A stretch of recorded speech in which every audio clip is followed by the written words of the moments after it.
Clandestinité dévoilée, pourquoi la France choisit de garder le silence sur ses actions au Bénin? La France, partie pour rester au Sahel, nous nous interrogeons encore.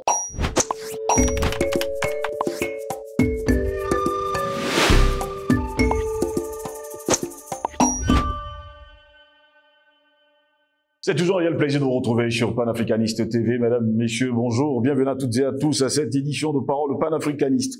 4 centrales syndicales nigériennes ont exigé le 18 février dernier le démantèlement dans les plus brefs délais des bases militaires étrangères installées dans leur pays. Ce communiqué intervient seulement quelques mois après que la France ait achevé de transférer au Niger sa force Barkhane, poussée hors du Mali par les nouvelles autorités. Paris, qui accumule, il faut le dire ainsi, les erreurs stratégiques dans la région, sera poussé vers la sortie quelques mois plus tard, on va le dire comme ça, du Niger.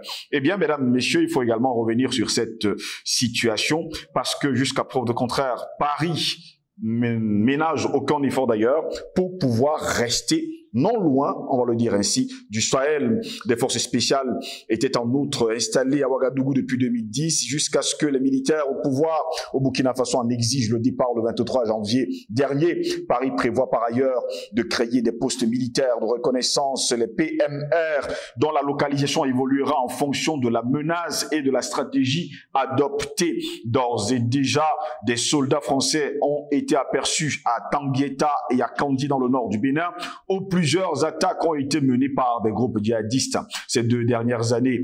Officiellement, ces hommes n'existent pas officiellement. Il s'agit de formateurs.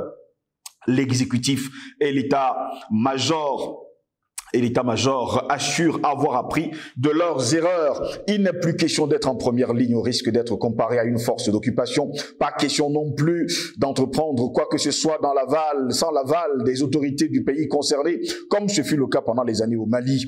Dans la nouvelle architecture, les Français se veulent uniquement en soutien, comme nous le confie un conseiller ministériel. Paris propose désormais une coopération à la carte du sur-mesure, pays par pays, qui va de la formation au partage du renseignement en passant par l'équipement et l'appui opérationnel au sol et dans les airs. Le Niger avait d'ores et déjà opté pour le forfait, tout compris, qui implique des combats au sol et des bombardements aériens. D'autres pays se montrent rétifs à l'idée de voir des troupes françaises opérer sur leur territoire. Mais on est loin d'une remise en cause générale. Eh bien, les Français donnent l'impression de partir sans réellement partir, souligne un chercheur ouest-africain qui, du fait de ses fonctions dans une organisation régionale, a requis l'anonymat. Il y aura toujours des bases et la coopération militaire va se poursuivre. Où est la rupture? Selon une source élyséenne, il n'est d'ailleurs pas du tout prévu de revoir les accords militaires renégociés à la fin des années 2000 et au début des années 2010 entre la France et 8 de ses anciennes colonies, le Cameroun, le Togo, le Gabon, le Centrafrique, les Comores, le Djibouti, la Côte d'Ivoire et le Sénégal. Eh bien, alors que les précédents textes signés lors de la décolonisation contenaient d'ailleurs des clauses secrètes permettant à l'armée française d'intervenir en cas de troubles intérieurs. Les nouveaux écartent d'ailleurs en principe cette hypothèse. Voilà pourquoi nous nous intéressons à ce sujet. Clandestinité dévoilée, pourquoi la France choisit de garder le silence sur ses actions au Bénin? Pour répondre à nos questions, nous sommes avec Albert Anatole Aïssi, il est journaliste d'investigation et surtout directeur de publication du journal Le Cactus. Albert Anatole Aïssi, bonjour, bienvenue à vous. Bonjour à vous, Steve Longos. Je dis bonjour à l'Afrique, et bonjour au peuple noir, bonjour au top management de Panafricaniste TV. Je dis bonjour à cette jeunesse à qui on continue à apprendre à l'école que c'est Christophe Colomb qui a découvert l'Amérique. Je crois qu'il va falloir changer le système éducatif. C'est pas mon coup de gueule ce matin. Par contre, j'y vais. Depuis quelques jours, comme vous le savez, le Cameroun, comme c'est un pays africain, a reçu des doses de vaccins antipalédiques dans le cadre d'une campagne de vaccination globale qui sera initiée dans quelques semaines par l'OMS. Il s'agit du vaccin RTSS qui, selon certains chercheurs et scientifiques indépendants, présente de gros risques pour la santé des cibles, notamment des nourrissons de 0 à 5 mois. Donc, nous avons ici la responsabilité sociale et morale mais peut-être aussi politique, de demander aux parents de bien réfléchir avant d'amener leurs enfants dans ces machines de vaccination, parce que les conséquences, les propagandistes de ce vaccin n'assumeront pas les conséquences éventuelles du même vaccin. Nous connaissons, il faut que ces parents tirent les leçons des conséquences, j'ai envie de dire, des effets indésirables du vaccin contre le Covid.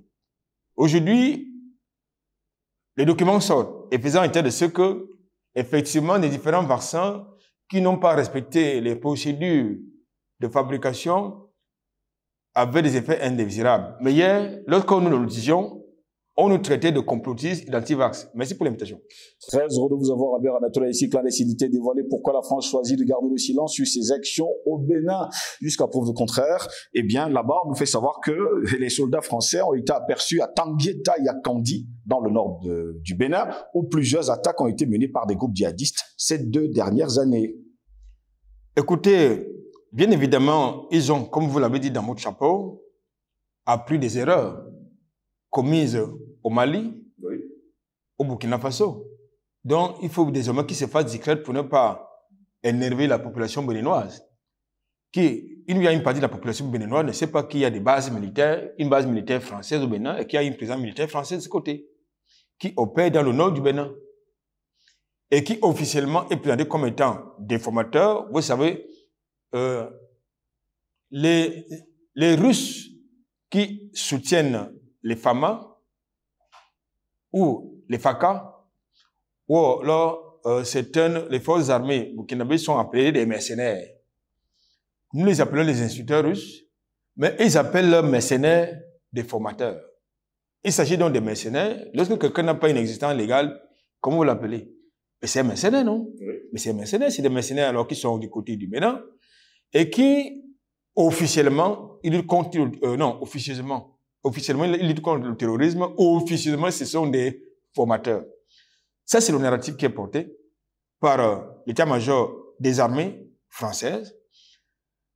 Mais officiellement, il y a un contrat qui lie le ministère des armées au gouvernement béninois, précisément à Patrice Talon, le président béninois. Ces mercenaires sont là pour 2 choses. La première, assurer la sécurité de Patrice Talon, éventuellement, l'exfiltrer si nécessaire, puisque le même scénario s'est déroulé du côté du Burkina Faso. Je crois que c'était en 2019, lorsque le criminel Blaise Compaoré a été vomi par la population. Ce sont les forces spéciales, n'est-ce pas, françaises, qui étaient du côté du Burkina Faso, qui l'ont exfiltré pour, n'est-ce pas, la Côte d'Ivoire. Donc, c'est le même scénario donc, qui se prépare, parce qu'aujourd'hui, la contestation est générale du côté du Bénin, surtout depuis que Patrice Talon s'est engagé avec Macron, Macky Sall et Ouattara de bombarder le Niger, donc la lecture du peuple nigérien.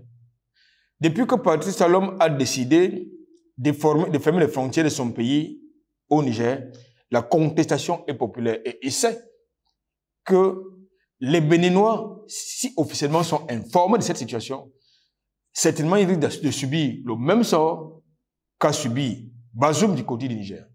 Donc voilà pourquoi ces mercenaires français sont pratiquement en clandestinité du côté du Bénin. Il faut donc que les Béninois sachent que les mercenaires français sont bel et bien présents sur leur territoire.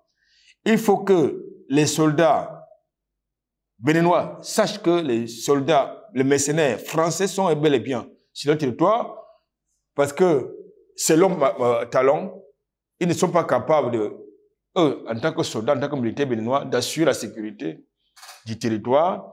Il faut donc aller chercher, n'est-ce pas, les Tarzans français qui vont venir libérer le territoire béninois, n'est-ce pas, des leaders djihadistes.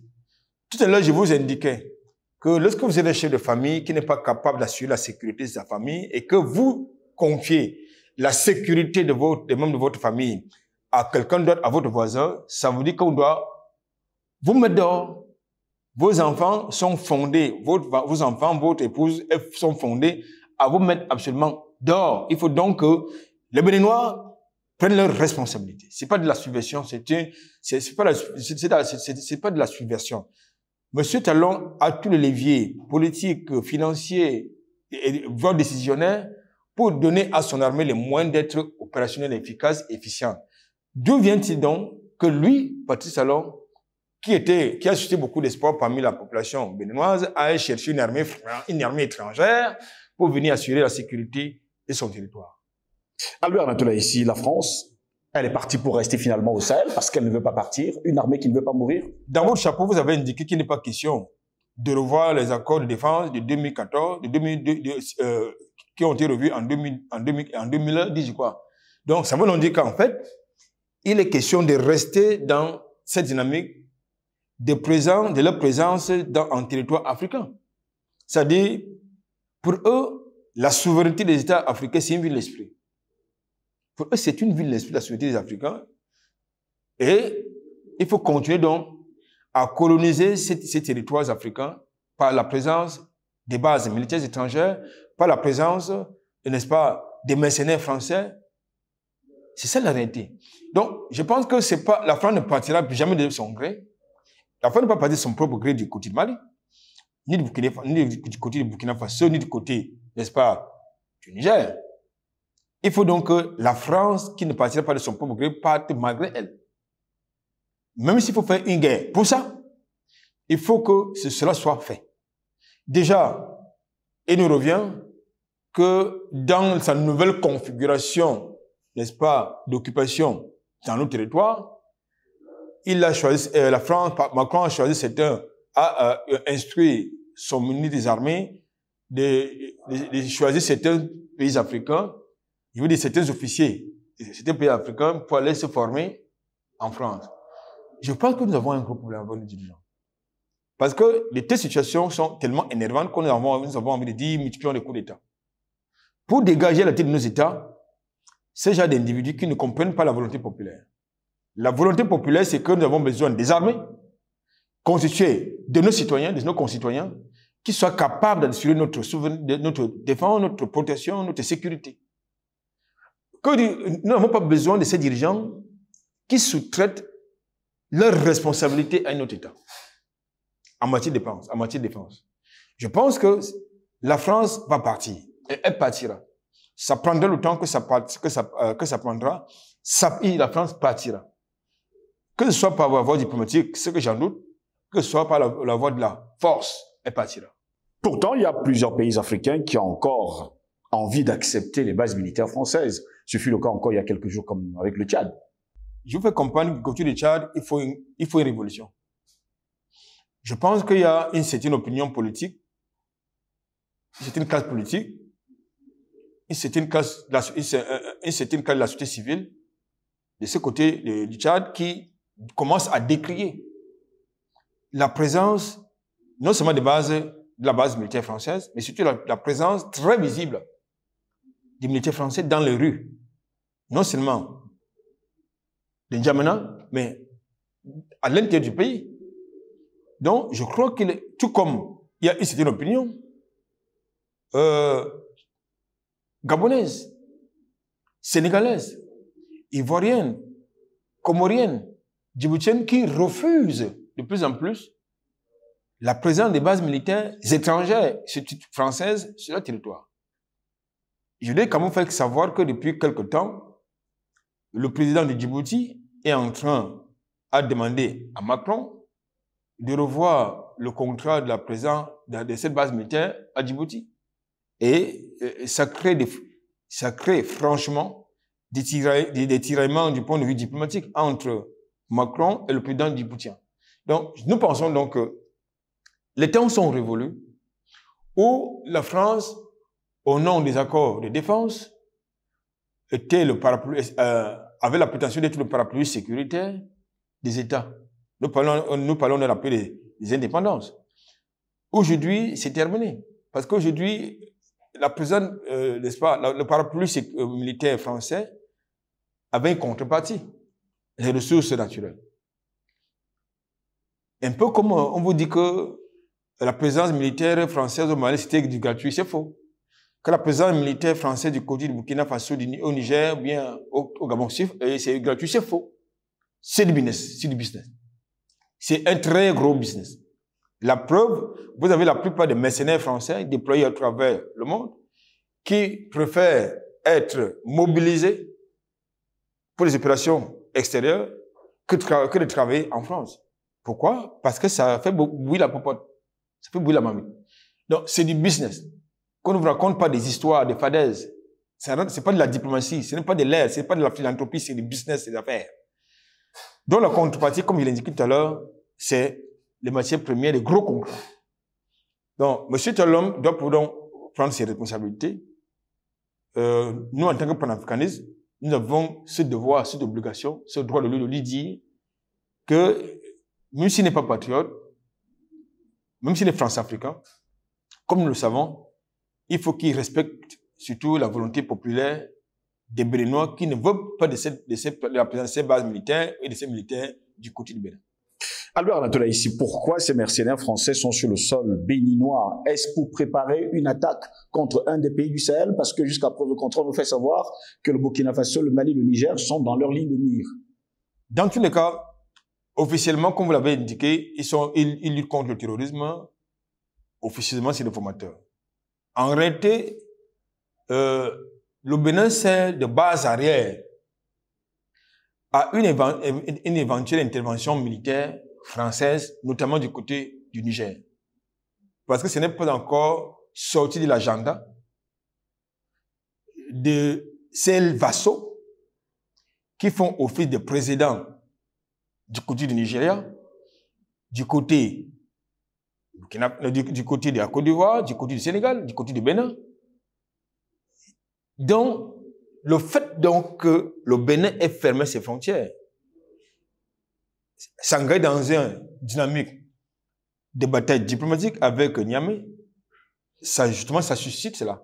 C'est-à-dire que Patrice Talon accepte que être servi de base arrière au cas où il y a une intervention militaire du côté de Niamey. Donc, je crois qu'il est important aujourd'hui pour les Béninois, pour les militaires béninois, patriotes, de prendre la mesure de la gravité de cette situation. C'est important ce que je dis là.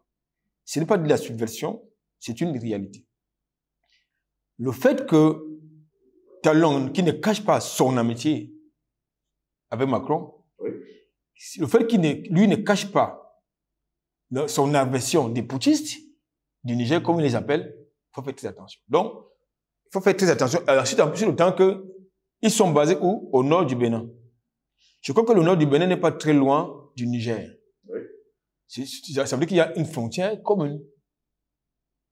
Raison pour laquelle cette thématique doit pouvoir susciter une prise de conscience, d'abord tant du côté du Niger que du côté du Bénin. Sont-ils légalement sur le sol béninois? Parce que jusqu'à preuve de contraire, selon les informations, ils ont été aperçus, donc ils ne sont pas légalement sur le sol béninois. Si le Parlement béninois, oui, a accepté la présence de ces mercenaires français sur le territoire béninois. Parce que avant de s'engager dans une telle opération, Patrice Talon devrait s'assurer qu'il a le quitus des parlementaires béninois. Je n'ai pas la certitude que ça a été le cas.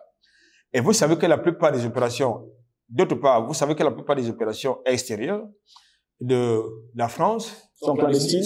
Non seulement sont clandestines, mais s'effectuent sur la base de l'illégalité. Dans votre chapeau, vous avez quand même indiqué que ça ne repose sur aucune base légale, puisqu'il n'a jamais reçu le quitus des parlementaires français sur les différentes opérations, missions, n'est-ce pas, sur les différentes opérations militaires qui sont effectuées, que ce soit sur le continent africain ou ailleurs. Ça veut dire que nous sommes pratiquement dans la clandestinité. Dans la clandestinité opérationnelle, dans la clandestinité en matière de défense, dans la clandestinité en matière d'opérations militaires. Pourquoi? Parce que très souvent, les dividendes de ces opérations militaires ne bénéficient pas aux citoyens français lambda. Ça profite automatiquement à celui qui est le donateur, c'est-à-dire le locataire de l'Élysée. Donc, qu'il soit, dans tous les cas, pour nous, les panafricanistes, patriotes, qu'elles revêtent au nom le sceau de la légalité, nous n'en voulons pas. Nous n'avons pas besoin des armées d'occupation sur nos territoires.